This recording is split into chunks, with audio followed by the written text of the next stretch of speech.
Welcome back to California Life. We like to showcase the best California has to offer here on our show, and that includes some of California's most interesting and unique people. Today's California Life profile is bringing you just that. We have one of the original puppeteers from the Disney movie Pinocchio here with us, just in time for the 70th anniversary Blu-ray DVD release of the film. He even performed a special puppet show for us live in studio.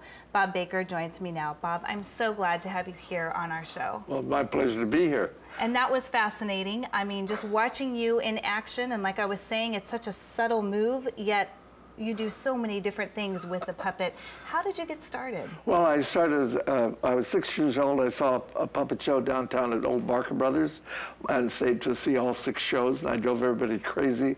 While I was 7, then I finally went to Bullock's Wilshire, and they were selling Mickey Mouse puppets, believe it or not, and made by the Hessman people. And I bought a Mickey Mouse puppet, and then I bought a couple of other puppets, and then my mother turned to the puppeteer that was doing it. It was height of depression, and she says, "How does he learn to do this?" She says, "I'll be happy to give him lessons." And so I said, "When?" And she said, "I'll be there tomorrow morning if you want me." And finally I had a lesson every day but Sunday. And by the time I was 8, I had a whole show together. Bullock's Wilshire said, "I'd like to go out and do a birthday party for Mervyn Leroy, his children."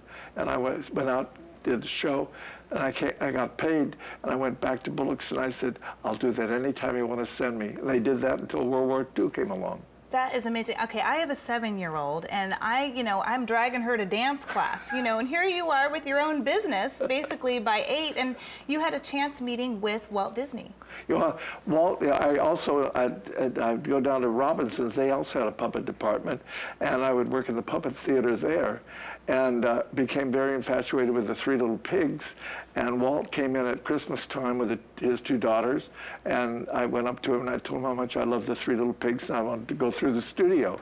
And he said, "Well, write us a letter." Well, I wrote him a letter, and I got a reaction back that said, "I'm sorry, the 3 little pigs and the big bad wolf are running upstairs and down, singing songs, dancing, whatnot. We can't let one little boy come through because we're too busy."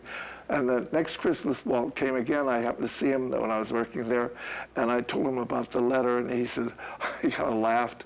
But it wasn't until I was about 12 or 14 that an animator was living across the street from me from the Disney studio, and he knew I had the puppets, and he said, "Can you work your puppets for me? I want to draw some things." And he took those into the studio, and they invited me to come and work the puppets for all the other animators in the making of Pinocchio. Thank you so much for coming on our show and My sharing pleasure. some of your insight. It's just fascinating, and we just love having you here, and we would love to come out and see you at your studio sometime. We'll have do to that do that anytime. Give us a call and make a reservation.